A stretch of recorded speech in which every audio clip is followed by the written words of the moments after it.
भारतीय जनता पक्षाचे आपले प्रमुख काही सहकारी मला म्हटले, प्रकाश राऊत अशी चर्चा होती की यावेळी प्रकाश आंबेडकरची जरा अडचण आहे. अडचण कशामुळे होती? तर अडचण अशा मंडळींच्यामुळे होती की ज्या सगळ्यांच्या वरतीच आम्ही अवलंबून होत असं सगळ्यांना वाटत होतं.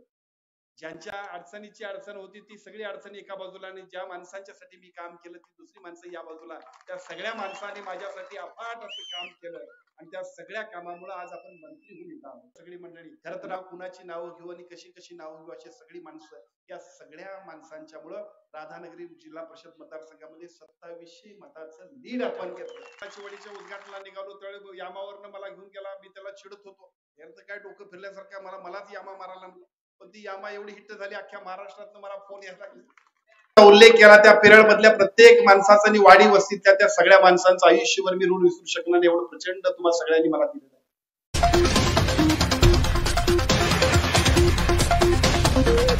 अजून राधानगरीत आल्यानंतर तरी निवडणूकच सुरू आहे काय काय मला कळेना, एवढा प्रचंड उत्साहात आपण सगळ्यांनी माझं स्वागत केलं. स्वागत बघितलं, स्वागतातली धावपळ बघितली, हजारो लोकांच्या उपस्थितीतली मिरवणूक, संध्याकाळची रात्रीची सुद्धा निघालेली बघितली आणि ती सगळी मिरवणूक बघत बघत आलो, लोकांचं प्रेम स्वीकारत आलो. सगळी वडीलधारी मंडळी अतिशय आपुलकीनं हातात हात देत होती, अगदी चांगल्या पद्धतीनं प्रेम व्यक्त करत होती. अगदी आमची बच्चे कंपनी सुद्धा अगदी आपल्या वडिलांच्या आजोबाच्या खांद्यावरून सुद्धा आम्हाला हातात हात देत होती. ते सगळं करत करत आलो आणि मग मला असं वाटलं आता आटपा आणि जेवण करून जाऊया. इथं बघितलं तर भव्य दिव्य अशा पद्धतीचा शामियान आणि इथं हजारो लोकांच्या साक्षीनं हा माझ्या आयुष्यातला एक संस्मरणीय अशा पद्धतीचा नागरिक सत्कार आपण ठेवला. मी मनापासून तुम्हा सगळ्यांचा आभार व्यक्त करतो, तुम्हा सगळ्यांच्या वती कृतज्ञता व्यक्त करतो, तुम्हा सगळ्यांच्या समोर नतमस्तक होतो. खरं म्हणजे मला तुमच्या सगळ्यांच्यासाठी शब्द अपुरे आहेत. शब्द अपुरे एवढ्यासाठी आहेत की निवडणुकीतला पहिला प्रसंग, निवडणुकीतला दुसरा प्रसंग आणि निवडणुकीतला आजचा प्रसंग बघितल्यानंतर मात्र मी निश्चितपणाने सांगेन की तुम्हा सगळ्यांच्यासाठी जान कुर्बान एवढंच मी राधानगरीतल्या प्रत्येक माणसासाठी सांगेन. अशी अवस्था होती की या मतदारसंघात नव्हे तर अख्ख्या राधानगरीत प्रकाश आंबेडकर बरोबर कोण आहे? प्रकाश आंबेडकरचं आता काही खऱ्यातलं काय डाळ शिजत नाही अशी परिस्थिती होती. काल सुद्धा मी आमच्या रेल्वेत येत होतो त्यावेळी एक दोन आमचे माजी मंत्री होते, भारतीय जनता पक्षाचे आपले प्रमुख काही सहकारी मला म्हटले, प्रकाश राऊत अशी चर्चा होती की यावेळी प्रकाश आंबेडकरची जरा अडचण आहे. अडचण कशामुळे होती? तर अडचण अशा मंडळींच्यामुळे होती की ज्या सगळ्यांच्या वरतीच आम्ही अवलंबून होत असं सगळ्यांना वाटत होतं. ज्यांच्या अडचणीची अडचण होती ती सगळी अडचणी एका बाजूला आणि ज्या माणसांच्यासाठी मी काम केलं ती दुसरी माणसं या बाजूला, त्या सगळ्या माणसांनी माझ्यासाठी अफाट असं काम केलं आणि त्या सगळ्या कामामुळे आज आपण मंत्री होऊन येत आहोत. खरं तर आपल्या सगळ्यांच्यासाठी किती शब्द मला अपुरे पडतात असा प्रश्न एवढ्यासाठी म्हणतो. लोकसभेची निवडणूक सुरू झाली. आदरणीय संजयदादा मंडलिक साहेबांच्या साठीची निवडणूक अगदी हट्टानं मुख्यमंत्री एकनाथ शिंदे साहेबांच्याकडे अगदी हट्टानं आम्ही मागून घेतलेली उमेदवारी होती. परंतु दुर्दैवानं या राधानगरी तालुक्यामध्ये ज्या पद्धतीने प्रतिसाद मिळाला पाहिजे होता तो प्रतिसादच मिळेना. विशेषतः राधानगरी मतदारसंघात तरी माणसं अजिबात हालनात झाली. महाराज ते आहेत का हे आहेत लोकांना कळेना आणि त्यामुळे अशी अडचण झाली की आम्ही सगळेजण तुम्हा सगळ्यांच्या वरती सुद्धा चिडायला लागलो. व्यापारी मंडळी म्हणाली यावेळेचं पुरतं थांबा, बाकीच्या आणखीन बरीचशी मंडळी म्हणायची जरा जरा थांबा. आम्हाला सगळ्यांची अडचण व्हायला लागली आणि त्या लोकसभेतल्या त्या धक्क्यानंतर मात्र आम्ही सगळेजण सुद्धा मनोमन थोडेसे खचून गेलो होतो.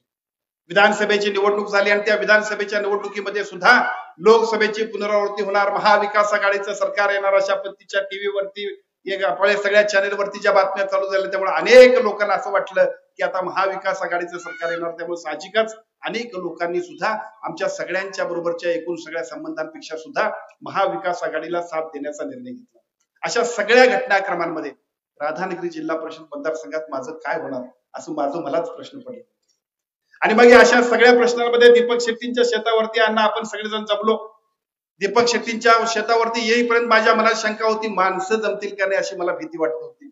पण एचपी मी तुम्हाला सगळ्यांना सांगतो की समोर बसलेले तुम्ही सगळेजण, त्या व्यासपीठावर बसलेले सगळेजण, संजू तुम्ही सगळीच्या सगळी मंडळी, कुणाची नावं घेऊ आणि कशी कशी नावं घेऊ अशी सगळी माणसं, या सगळ्या माणसांच्यामुळं राधानगरी जिल्हा परिषद मतदारसंघामध्ये 2700 मताचं लीड आपण घेतलं. प्रत्येक टप्प्यावरती वेगवेगळ्या पद्धतीने निवडणूक चढत गेली. तो उत्तम तिथं बनाचीवाडीच्या उद्घाटनाला निघालो त्यावेळी यामावरनं मला घेऊन गेला, मी त्याला चिडत होतो, यांचं काय डोकं फिरल्यासारखं मलाच यामा मारायला लागला. पण ती यामा एवढी हिट झाली अख्ख्या महाराष्ट्रातनं मला फोन यायला लागले. इथं जे काही काम चालू झालं ते सगळ्याच्या सगळं काम इतका प्रचंड वेगानं सुरू झालं की प्रत्येक ठिकाणी आपण पुढे जात गेलो. आणि मग मला आठवतंय तळगावात मी गेलो, मन भरून येते तळगावातल्या प्रत्येक वाड्या वस्त्यातल्या माणसांच्याकडे. मी मगाशी ज्याचा उल्लेख केला त्या पिरळ मधल्या प्रत्येक माणसाचं आणि वाडी वस्तीतल्या त्या सगळ्या माणसांचं आयुष्यभर मी ऋण विसरू शकणार नाही, एवढं प्रचंड तुम्हाला सगळ्यांनी मला दिलेलं आहे. त्या सगळ्या पिरळ मधल्या, तळगाव मधल्या सगळ्या वाड्यांच्या मधल्या आणि तळगाव मुख्य गावाबरोबर ज्या दिवशी या निवडणुकीची सुरुवात करून या मतदारसंघात मला यायचं होतं, या निवडणुकीची सुरुवात करून मला या मतदारसंघात यायचं होतं प्रचाराला, त्याच्या आदल्या दिवशी गुडाळमध्ये काँग्रेस पक्षाची सभा झाली होती.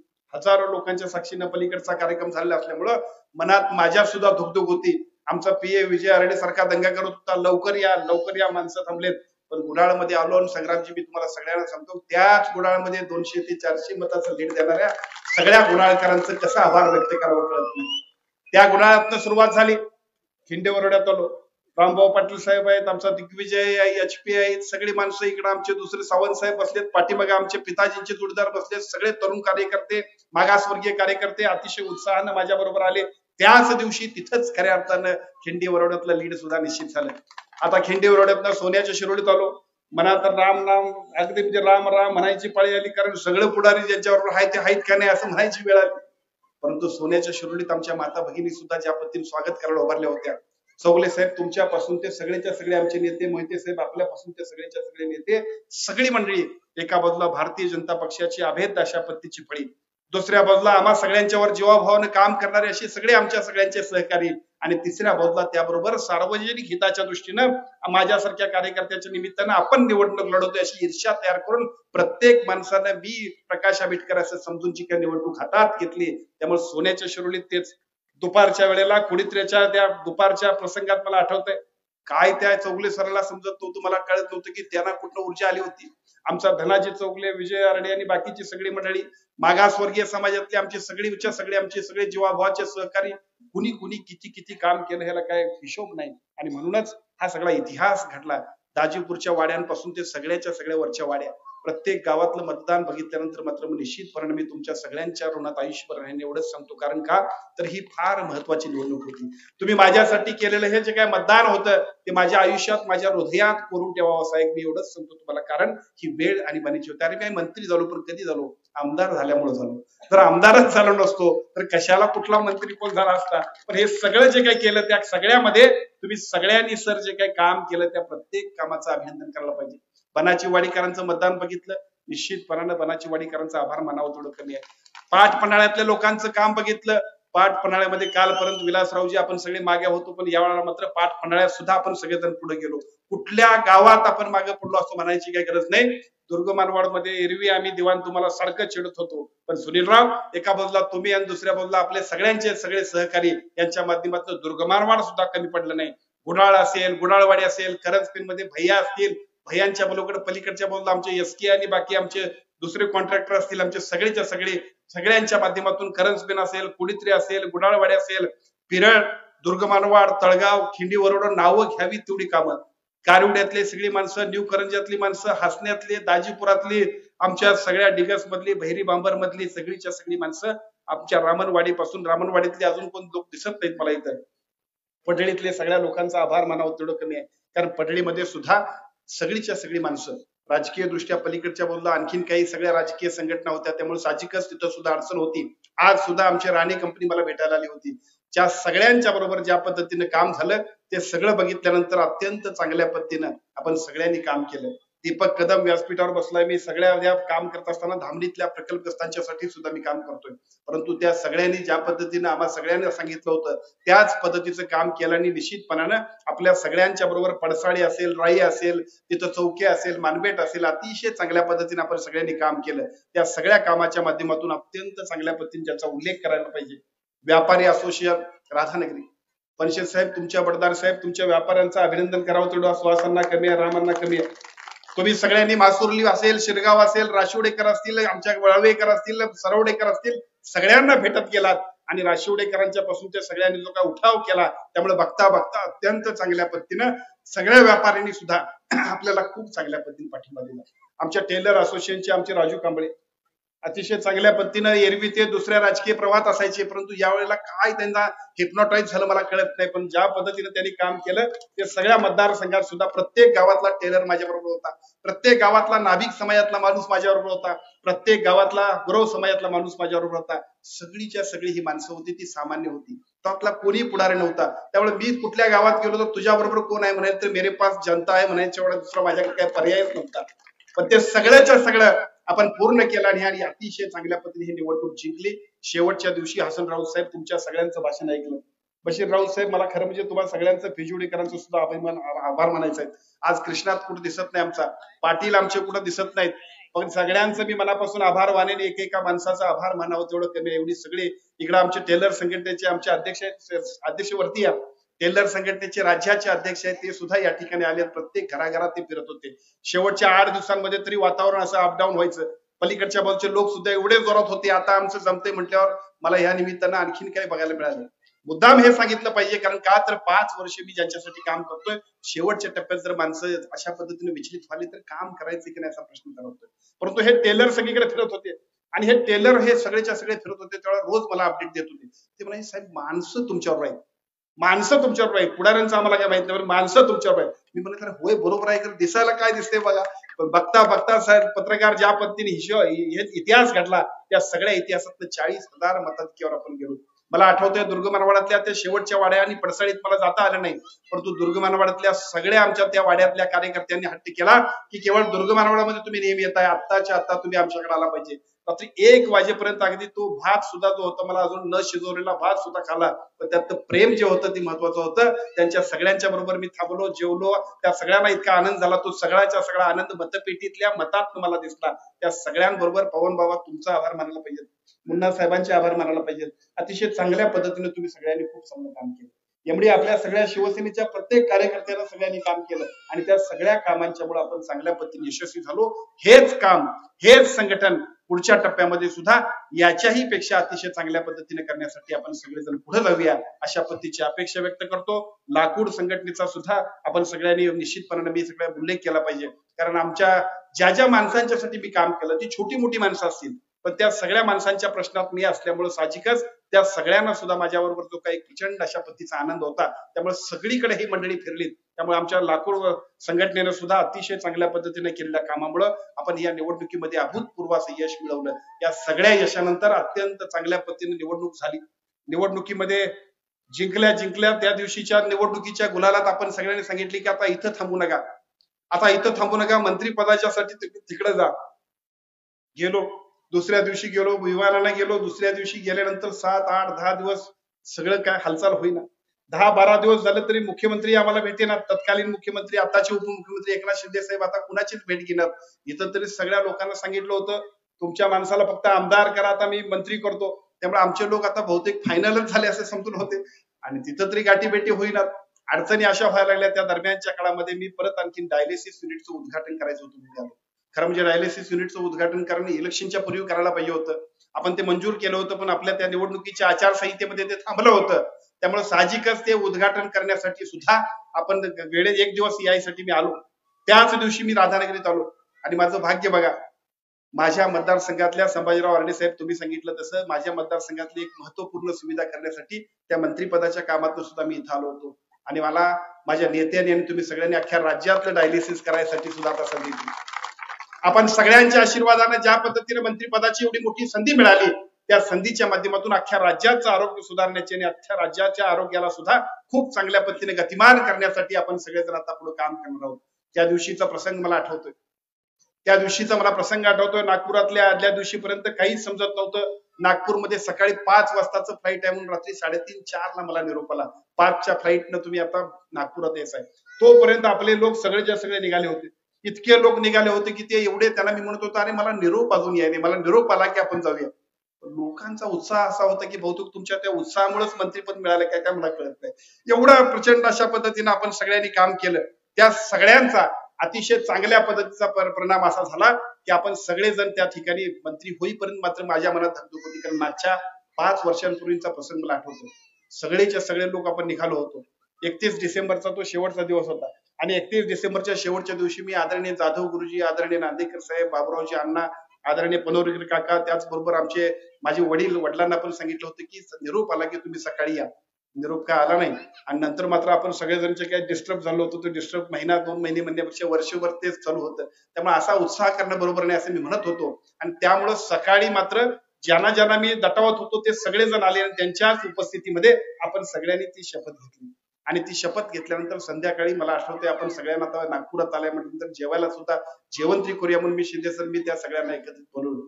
आणि मग तिथं संजय दादा मंडलिक होते आणि आपण सगळेजण सुद्धा तिथं होतो आणि माझ्या डोळ्यातनं पाणी आलं.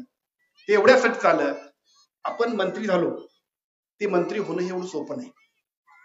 आपण आपल्यातल्या माणसाने आजपर्यंत फक्त विजेच्या घोषणा घातल्या. आपण कधी असं राज्यात नव्हे जिल्ह्यात आपल्याला कोण विचारत नाही, फक्त गाड्या घेत लावून देतो पाठीमागणे या म्हणणारे सगळे. अरे आता आपण सगळ्या महाराष्ट्राचं नेतृत्व करायला निघालो, एवढं मोठे पण झालं. त्या दिवशी मी त्या सगळ्या आमच्या लोकांना म्हटलं, लोक हसायला लागले. मी म्हटलं दारू पित नाही, तर दारू पिल्यानंतरची जी नशा असते त्याच्यापेक्षा नशा मला जास्त झाली. आणि होय खरंच आहे, मलाच नव्हे तर अख्ख्या माझ्या मतदारसंघाला नशा झाली. काय तर आम्ही मंत्री झालोय. आमच्या प्रत्येक माणसाला प्रचंड असा आनंद व्हावा असा तो क्षण आहे. आता माझी तुमची सगळ्यांची जबाबदारी एवढी आहे की अख्ख्या महाराष्ट्रात सुद्धा खूप चांगल्या पद्धतीने काम करायचं.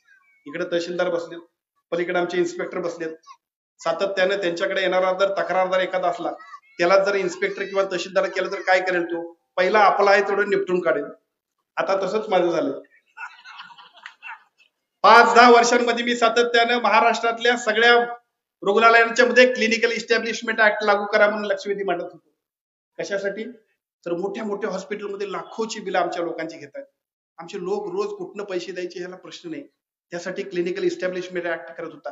तुम्ही बघितलं असेल परवा बॉम्बे नर्सिंग ऍक्टची सुधारणा केली आणि अख्ख्या महाराष्ट्रातल्या सगळ्या लोकांचे बोर्ड आता बॉम्बे हॉस्पिटलचा लागेल, जेजेचा लागेल, बोर्ड लागेल, पहिल्यांदा चालू झालं.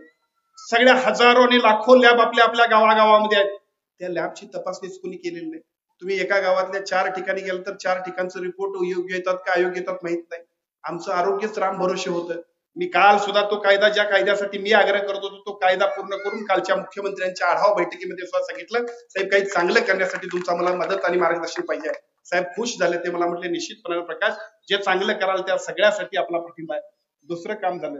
तिसरं काम जे महत्वाचं होतं, इथं आमचे डॉक्टर साहेब बसलेत. साहेब त्या दिवशी मी मीटिंग मध्ये बोललो आणि मीटिंग मध्ये बोलल्यानंतर क्षणभर स्तब्ध झाला सगळ्या राज्याचा आरोग्य विभागाचे सगळ्या सेक्रेटरी पासून सगळे. काय विषय होता तो? तुम्ही आणि मी दवाखान्यात गेलो की बोगस डॉक्टरांच्या बोगस औषधांच्या विषयावरती विषय निघाला. त्यांच्यावरती तरी फौजदारी गुन्हे दाखल करूच, जे चुकीचे असतील त्यांना आपण सोडणार नाही तर ठीक आहे. परंतु आता असणारी सरकारी दवाखान्यातली औषधं सुद्धा तपासली पाहिजे. कमी किमतीमध्ये स्पर्धेमध्ये 2 पैसे मिळवण्यासाठी ज्या पद्धतीनं औषधांची खरेदी होती, त्या खरेदीमध्ये त्यातला कंटेंट किती आहे, त्यातलं ड्रगचं प्रमाण किती आहे, त्यातनं पेशंट किती दुरुस्त होणार आहे कधी बघितलीच नाही. त्यामुळे आम्ही आणि तुम्ही ज्यावेळेस जातो त्यावेळेस एका खाजगी डॉक्टरकडे जातोय, तो दुसऱ्या दिवशी त्यानं दिलेल्या चांगल्या औषधांच्या ब्रँडेड औषधांच्या माध्यमातून दुसऱ्या दिवशी आम्ही खडखडीत बरं होतोय. पण आमचा सर्वसामान्य माणूस मात्र 10व्या दिवशी सुद्धा उठत नाही ही परिस्थिती आहे. अरे अख्ख्या महाराष्ट्रात हे चाललंय. हेच दुरुस्त करण्यासाठी तिसरा आपण कायदा केला आणि त्या माध्यमातून आता सगळी तपासणी झाली. हे पुण्याईचं काम आहे. आयुष्यात जन्माला यायचं आणि आयुष्यात मिळालेल्या संधीचं सोनं करायचं, या दोन्ही गोष्टी खूप महत्वाच्या आहेत. त्या दोन्हीच्या दोन्ही तुम्ही मला दिल्या. त्याच्या माध्यमातून अत्यंत चांगलं काम, तुम्हाला सगळ्यांना अभिमान वाटेल. संभाजीरावांनी सांगितलं राधानगरी नाही, अख्ख्या राधानगरीचं नाव महाराष्ट्रात प्रत्येक जण अभिमानानं घेईल. एवढं चांगलं काम करण्यासाठी आपण सगळ्यांनी मला आशीर्वाद द्या अशा पद्धतीची विनंती करतो. भविष्य काळामध्ये या मतदारसंघातल्या प्रत्येक विषयासाठी, या मतदारसंघातल्या प्रत्येक प्रश्नासाठी अत्यंत चांगल्या पद्धतीचं नियोजन करून आपण सगळेजण पुढे जाऊया. कुठलाही विषय असेल, कुठलाही प्रश्न असेल, त्या सगळ्या प्रश्नासाठी अतिशय चांगल्या पद्धतीनं ताकदीनं शक्तीनं आपण सगळेजण प्रयत्न करून अतिशय योग्य पद्धतीचं गतिमान काम करता करता या मतदारसंघाचा चेहरा मोहरा बदलूया. पण ते बदलत असताना सुद्धा जी जबाबदारी आपल्यावरती या राज्यातल्या नेतृत्वाने दिली, त्यांचा सुद्धा आदर स्वाभिमानाने त्यांनी दिलेला विश्वास तेवढ्याच ताकदीने आणि शक्तीने सार्थ ठेवण्यासाठी, जीवाचं रान करण्यासाठी आपण सगळ्यांनी मला आशीर्वाद द्यावा अशा पद्धतीची विनंती करतो. आजचा सत्कार माझ्या आयुष्यातल्या हृदयात करून ठेवण्यासारखा आहे, कारण तो ज्यांनी मला मदत केली त्या सगळ्या माणसांचा सत्कार आहे. त्यामुळे त्या सत्काराच्या माध्यमातून शतपटीने काम करण्याची प्रेरणा घेऊन इथून पुढे आपण सगळेजण काम करूया अशी विनंती करतो. पुन्हा एकदा व्यासपीठावरच्या सगळ्या व्यापारी संघटनेचं, पवन बाबा तुमच्यापासून भारतीय जनता पक्षाच्या तालुक्यातल्या संभाजीरावजी सगळ्या टीमचं अभिनंदन करावं किती मला माहित नाही. आमचा वेळा आमचा यमडी पाठीमागच्या बाजूला बसलाय. शिवसेनेचा प्रत्येक कार्यकर्ता ईर्षेने काम करायला की काय होऊ शकते ते चौगले साहेब आपण सगळ्यांनी दाखवलं. त्या सगळ्यांचं, आणि सर कधी नाही ती कुठली ऊर्जा पिरळात आणि पलीकडच्या चौगलेवाडीत आली होती, त्या सगळ्यांचं, प्रत्येक गावागावातल्या प्रत्येक माणसाचे मी आभार व्यक्त करतो. आणि तुम्हा सगळ्यांच्या साक्षीनं, तुम्हा सगळ्यांच्या सहकार्यानं महाराष्ट्राचं नेतृत्व सुद्धा तेवढंच दिमागदार करण्यासाठी आपण सगळेजण कामाला लागूया अशी विनंती करतो आणि माझं भाषण थांबवतो. जय हिंद, जय महाराष्ट्र.